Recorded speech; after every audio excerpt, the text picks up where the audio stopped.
রাধে রাধে প্রিয় ভক্তরা, আগামী শ্রাবণ মাসের কৃষ্ণপক্ষের 21 জুলাই সোমবার কামিকা একাদশী ব্রত। আশা করছি সবার মনে আছে এবং একাদশী ব্রত সবাই নিষ্ঠাভাবে পালন করবে। আজকের এই ভিডিওতে তোমাদেরকে কামিকা একাদশী ব্রতের মাহাত্ম্য শ্রবণ করাবো। তার আগে তোমরা আমার গোপাল সোনাদেরকে দর্শন করতে পারছ, সবাইকে দর্শন করো আর একাদশী ব্রত মাহাত্ম্য শ্রবণ করবে।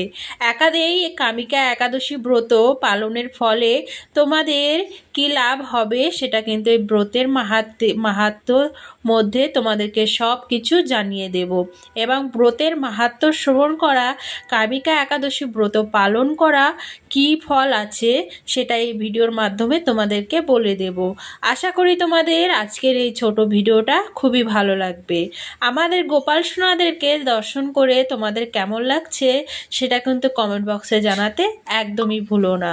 কথা না বাড়িয়ে চলো শ্রাবণ মাসে কৃষ্ণপক্ষিয়া কামিকা একাদশী ব্রতের মাহাত্ম্য তোমরা নিষ্ঠাভাবে শ্রবণ করো। শ্রাবণ কৃষ্ণপক্ষিয়া কামাকি একাদশীর কথা ব্রহ্মবৈত্য পুরাণে যুধিষ্ঠির শ্রীকৃষ্ণ সংবাদে বলা হয়েছে।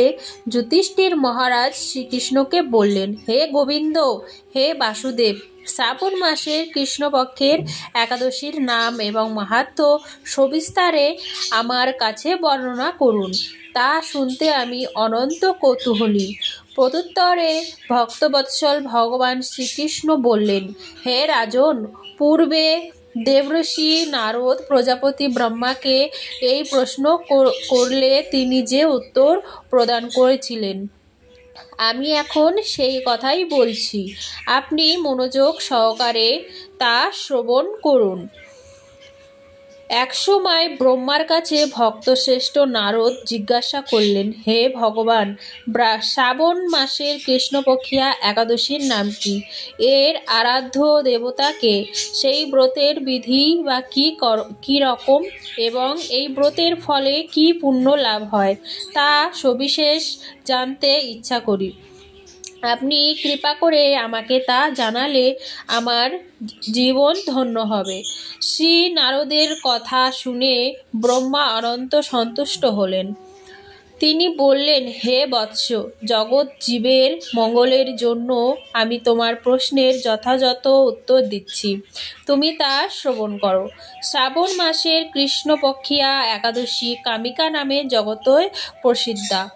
এই একাদশীর মাহাত্ম্য শ্রবণে বাজপেয়ী যজ্ঞের ফল লাভ হয়। ভগবান শ্রীহরির পূজা অর্চনা অপরিমিত পূর্ণ ফল প্রদান করে। গঙ্গা, গোদাবরী, কাশী, নৈমিষারণ্য, পুষ্কর ইত্যাদি তীর্থের দর্শনের সমস্ত ফল একমাত্র কৃষ্ণ পূজার মাধ্যমে কোটি গুণ লাভ করা যায়। সাগর ও অরণ্য যুক্ত পৃথিবী দানের ফল, দুগ্ধবতী গাভী দানের ফল অনায়াসে এই ব্রত পালনের লাভ হয়। যারা পাপপূর্ণ সাগরের নিমগ্ন, এই ব্রতই তাদের উদ্ধারের একমাত্র সহজ উপায়। এই রকম পবিত্র পাপনাশক শ্রেষ্ঠ ব্রত আর জগতে নেই। শ্রীহরি স্বয়ং এই ব্রত মাহাত্ম্য কীর্তন করেছেন। রাত্রি জাগরণ করে যারা এই ব্রত পালন করেন তারা কখনো দুঃখ দুর্নাশগ্রস্ত হন না। এই ব্রত পালনকারী কখনো নির্মজনী প্রাপ্ত হন না। কেশবপ্রিয়া তুলসী পত্রে যিনি শ্রীহরির পূজা করেন, পদ্ম পাতায় জলের মতে তিনি পাপে নির্মৃত থাকেন। তুলসীপত্র দিয়ে বিষ্ণু পূজায় ভগবান যেমন সন্তুষ্ট হন, মণি মুক্তাদি মূল্যবান রত্ন মাধ্যমে তেমন প্রীত হন না। যিনি কেশবকে তুলসী মঞ্জুরি দিয়ে পূজা করেন তার জন্মার্জিত সমস্ত পাপ ক্ষয় হয়ে যায়। এই প্রসঙ্গে ব্রহ্মা বললেন, হে নারদ, যিনি তুলসীকে প্রত্যহ দর্শন করেন তার সফল পাপ রাশি বিদূরিত হয়ে যায়। যিনি তাকে স্পর্শ করেন তার পাপ মলিন দেহ পবিত্র হয়। তাকে প্রণাম করলে সমস্ত রোগ দূর হয়। তাকে জল সিঞ্চন করলে যমও তার কাছে আসতে ভয় পান। শ্রীহরি চরণে তুলসী অর্পিত হলে ভাগবত ভক্তি লাভ হয়। তাই হে কৃষ্ণ ভক্তি প্রদায়িনী, তোমার প্রণাম করি। যে ব্যক্তি হরিবাসরে ভগবানের সামনে দীপদান করেন, চিত্রগুপ্তও তার পুণ্যের সংখ্যা হিসাব করতে পারে না। তার পিতৃপুরুষেরাও পরম তৃপ্তি লাভ করেন।